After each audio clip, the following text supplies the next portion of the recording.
Hello and welcome again to Mission Alive. Today I would like to tell you about a trip I made to Woodlark Island. Woodlark Island is quite a large coral island which has been pushed up out of the sea, and it is 2 days by boat northeast of the mainland. The first ever mission in PNG was started there by the Marist missionaries in 1848.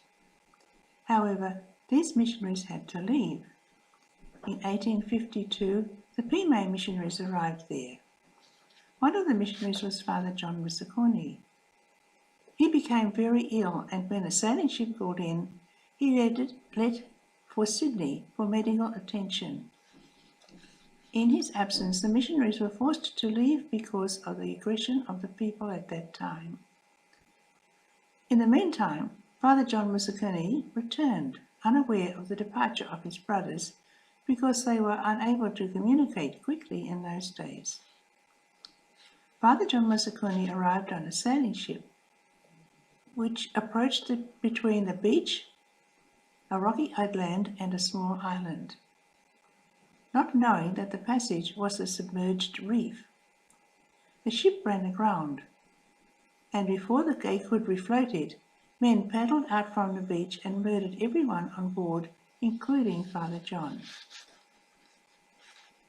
Father John Musakoni has now been beatified by the Pope.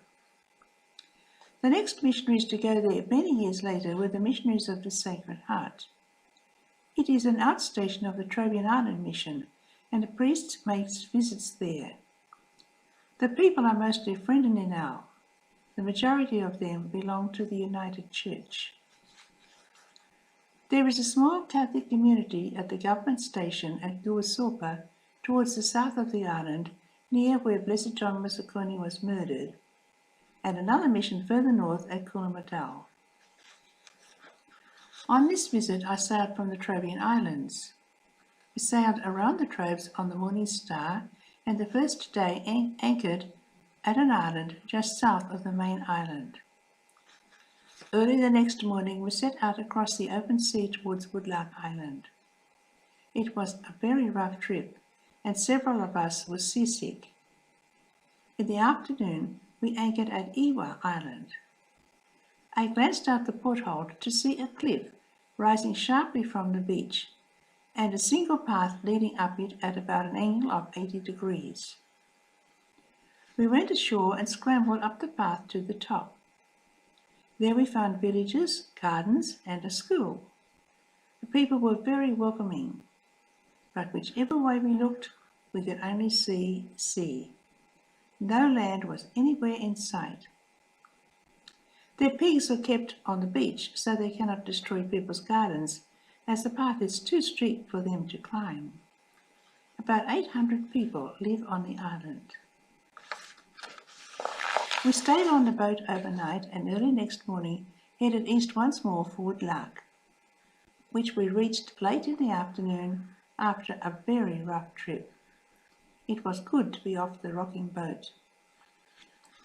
A very small Catholic community lived near the beach, and we stayed there for the night. The following day we drove in a rickety old ute to the school, which is inland. Though the island is pushed up coral, it is covered in trees. Quite a few trees are black ebony, which is very good for carvings. The school, which is run by the Catholic Agency, was built by a timber company on the island, but the only Catholic students in the school were the teachers' children. I remember returning that night. The ute had no headlights. Someone stood at the back of the truck and directed a torch beam on the road. It was a little hair-raising, but we got back safely. The people on the island are now very friendly. The land where the mission stands was given by a United Church family. One of their sons had gone to the Sacred Heart High School at Hagita, where he became head boy in Year 12. He then did his teacher training and returned to the school to teach. Now he is the head of the education department in the province. Today, a catechist from the Trobriand Islands with his wife and children serve the church there. There are just a few Catholics scattered around the area, mainly as a result of Woodlark people marrying people from other islands. The island has its own language, which is related to both the Trojan Island language and the Midsummer Island language. The next day we returned to the Morning Star and sailed south for over 4 hours to visit Guasulpa, where there are a few Catholics. It is the place where the early Maoists and later the Pime missionaries lived. Of course, there is no sign of their presence there today. We went by dinghy across to the small island where Blessed John Masakuni was martyred. I will never forget the beach there on the mainland. It is a very long curve with very, very white sand lapped by aqua blue water. One cannot walk along it in the middle of the day without sunglasses. It is blinding. We left Woodlark to face the sea again and return home. Goodbye till next time.